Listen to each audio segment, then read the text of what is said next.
Here is the easiest slipper sock that you can make and will only take you a couple of hours.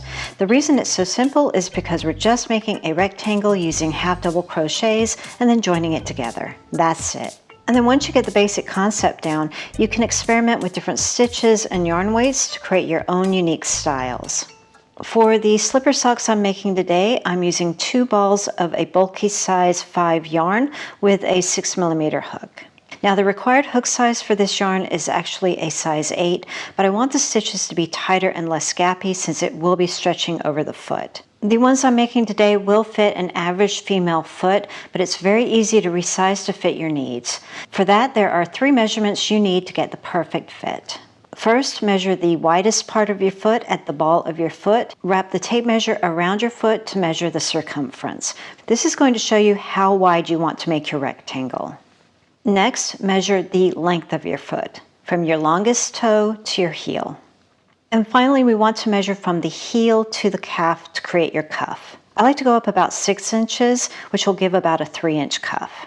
These 2 measurements here will give you the length that you want to make your slipper sock. For me, it was 9 plus 6, giving me a total of 15 inches.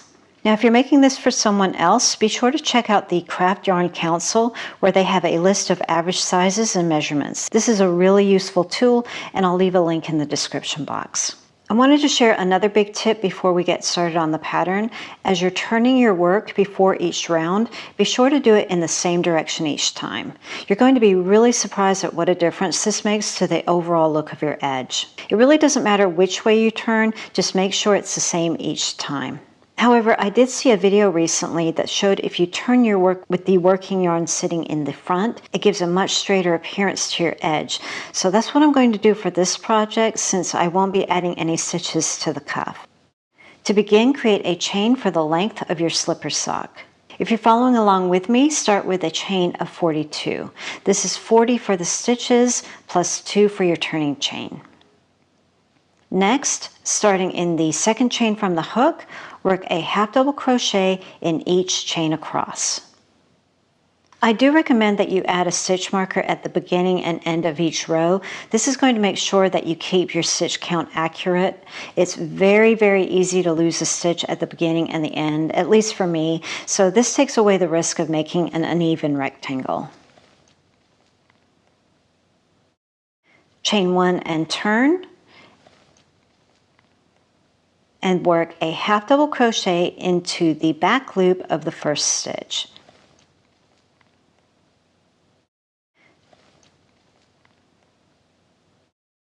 Continue working half double crochets into the back loop only, all the way across. This is what's going to give the ribbing effect to your slipper.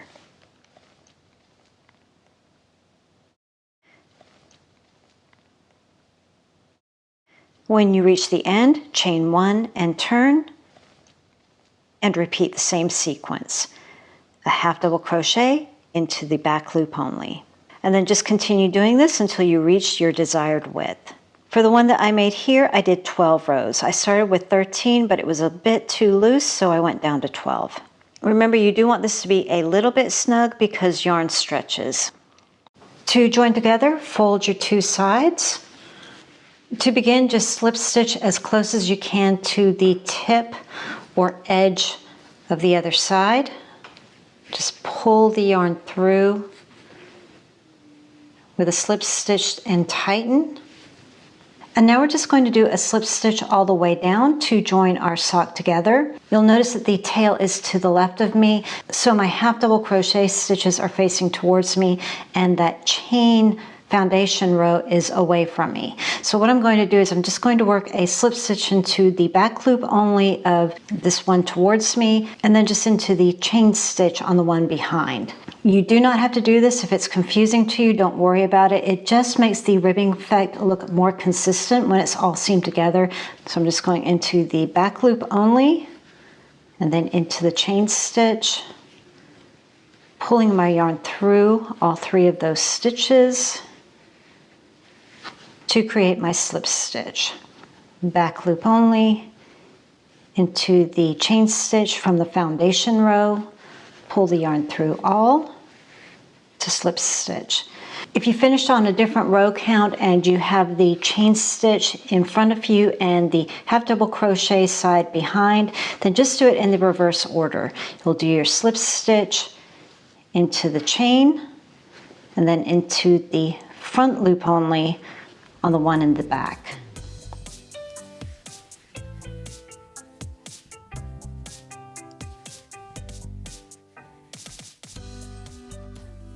Instead of working slip stitches all the way to the corner, I would recommend that you stop about 3 or 4 stitches and slip stitch your way around, making an angle or a curve. This is going to soften the edges of your sock and also help to tighten the toe area. And that's all there is to joining it together, but before you fasten off, I recommend that you test your sock to make sure that it fits. Flip it right side out and give it a test. And then when you're happy with the result, go ahead and snip your yarn and weave in your ends. If you're concerned with slipping, then I recommend you add some fabric paint onto the sole of your socks. There's a brand called Sock Stop that you can get on Amazon. I'll go ahead and add a link in the description box, but you can also use puff paint, which you can usually find at your local craft store or superstore. I found this at my local Walmart. I hope you found this video helpful, and if you did, a like is always appreciated. I have 2 more projects that are made with a rectangle that are super fast and easy, so I'll go ahead and add some links to those here. Thanks for watching, and I'll see you over in the next video.